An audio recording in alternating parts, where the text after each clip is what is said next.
Allahu Akbar. Bismillahirrahmanirrahim. Alhamdulillah Rabbil Alamin.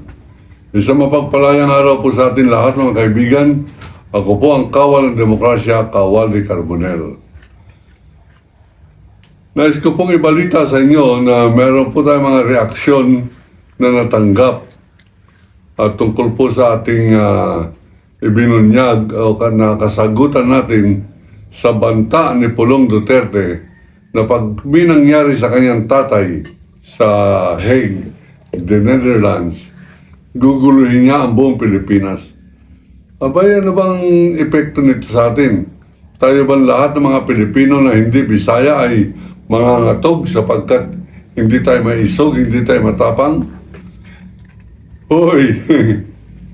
Hindi ako maaaring maisog.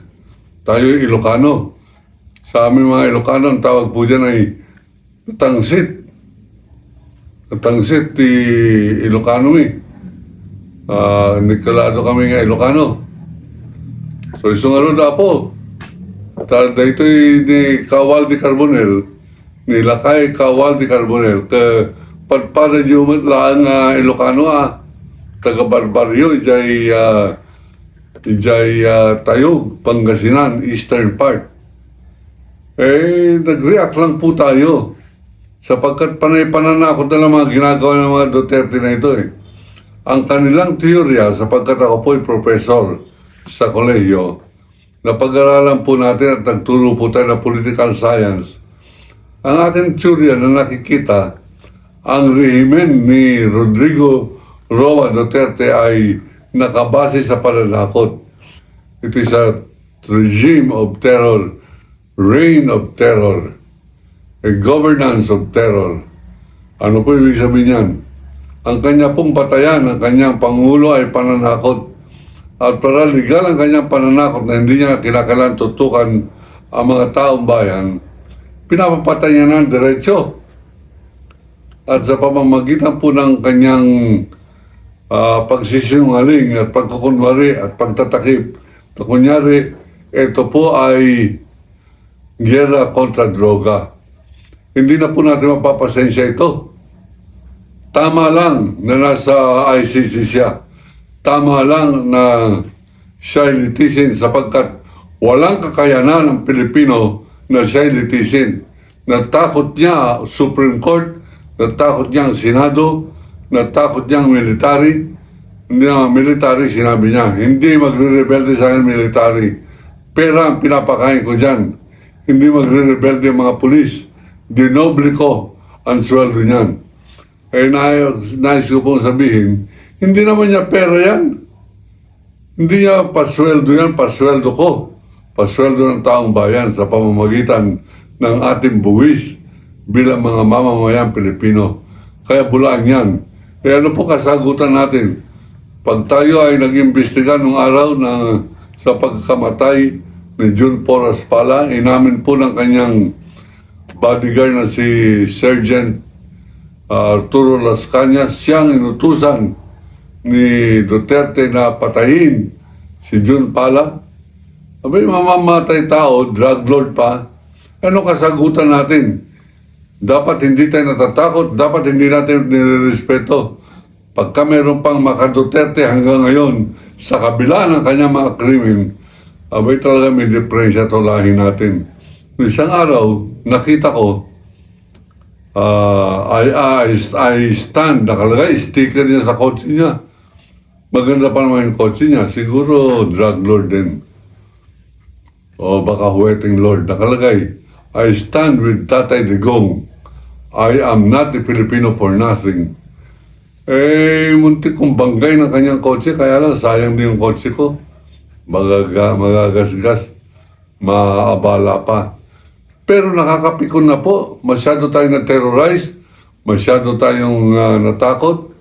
Yung nag-imbestiga ako, abay, hinamon ako ng mayor ng Davao na si Rodrigo Duterte ng duelo. Nasa Davao na po ako tayo po naman ay hindi naman matapang.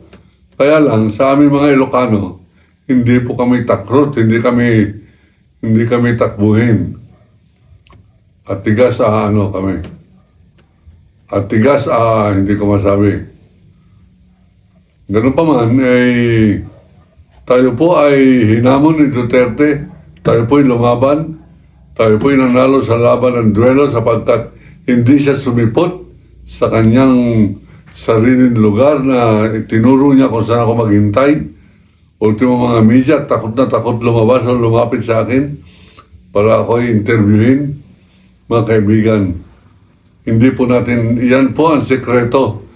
You must stand up against this hoodlum. Ano po sa Tagalog yan?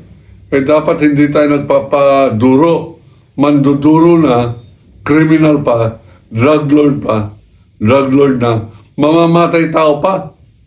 Dapat sinabi papatayin kita, Waldi. Papatayin din kita, digong. Ayun po ang kasagutan dyan. Itong si Mayor Basti Duterte, last year, sabi niya, hintayin nyo, pag nakabalik kami sa 2028, magpapa-appoint ako na Secretary of National Defense. Bobombahin ko ang Ilocos Norte, pareho ng pagbomba ng tatay ko sa Marawi. Di naasar ako. Una, Marawi, mga Muslim po dyan, balik Islam po ako.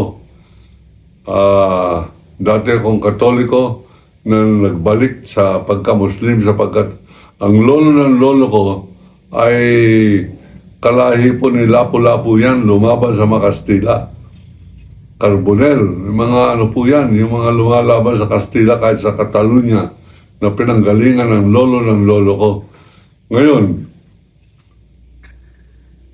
ano po ginawa ko? Hinamon ko si Baste. Ilocano ko, bakit mo bobombayin ng Ilocos Norte?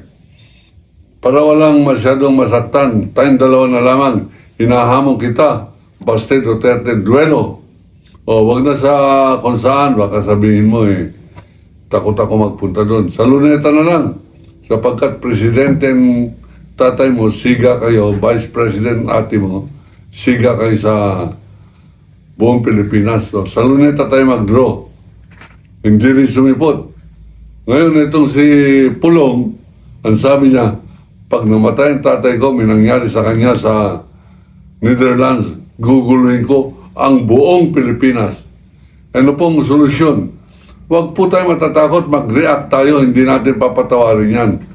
Kung si BBM sana nag-react siya nung sinabi ni Sara Duterte, may nakuusap na akong papatay sa iyo, papatay kay Lisa at papatay kay Martin Romualdez. Dapat nag-react si BBM. Kaya pakalatin po ninyo yan para mag-react siya. Ngayon, sinabi ko, hindi na kita hahamunin, hindi naman kayo lumalaban Pag nagkita tayo, kahit saan tayo magkita, sa Congress, sa hotel, sa lobby ng hotel, magkita tayo restaurant o kung saan tayo magkikita, sasapukin kita, Pulong Duterte. Congressman ka? Bakit? Hindi ba tinatablan niya ng uppercut ni Pacquiao? Marunong tayo ng uppercut ni Pacquiao. Ayan pangako ko po yan sa taong bayan. Pag nakita kita, Pulong Duterte, sasapukin kita. Ngayon, meron po imbitasyon sa akin the other day. Ewan ko kung reaction nito doon sa akin pong pagsabing sasapukin ko si Pulong Duterte kung saan kami nakikita. May nag-imbita po sa akin dyan sa Davao. Bibili raw sila ng libro ko na mga 10 hanggang 15 piraso. Abay, pwede na po akong lumipad dyan. At ako po ay darating. Darating po ako dyan sa Davao. Tignan natin. Ang purpose ko dyan, pa nagkita kami, sasapukin ko siya, pero ang purpose ko dyan, para ibenta po itong libro natin. Libro po natin ay pagbubunyag sa katarantaduhan, kabastusan at pagnanakaw at pagiging drug lord ni Duterte, Rodrigo Roa Duwag Duterte. Pupuntan ko po sa Davao to si Pulong. Hindi para sapukin siya, kundi magbibenta ako ng libro doon sa tumawag sa akin. Mag-ipon daw siya ng 50 tao at launch ko raw ang aking libro at pipirmahan ko sa kanilang harapan ang dedication sa first page. Abay, gagawin ko po yan. Pupunta po ako dyan sa Davao para harapin ang mga bibili po ng libro natin. Taghirap po ngayon. Baba na ng presyo ng dollar, naghihirap po tayo. Lahat po ng makakabili nito tumutulong sa kawal ng demokrasya. Lalo ngayon, marami pong plano ang Kawal ng Demokrasya Movement Incorporated. Magbibigay pa po tayo ng award sa mga 7 magnificent Filipinos. Magnificent 7. Saka ko po ipapaliwanag sa inyo yan. Sa ngayon, ito po ang opisyal na stand ko. Darating ako dyan sa Davao. Davao, here I come. Ako po si Kawaldi Carbonell, hindi magpapaduro kahit sino mang maisog. Lahat ng mga maka-Duterte ay maka-China at lahat ng maka-China kaaway ko, kaaway ng subscriber ko. Lahat ng umaangkin sa ating karagatan ang nagsusubscribe sa Waldi Carbonell Reports, kaaway o hindi sumasang-ayon na maging probinsya tayo ng China.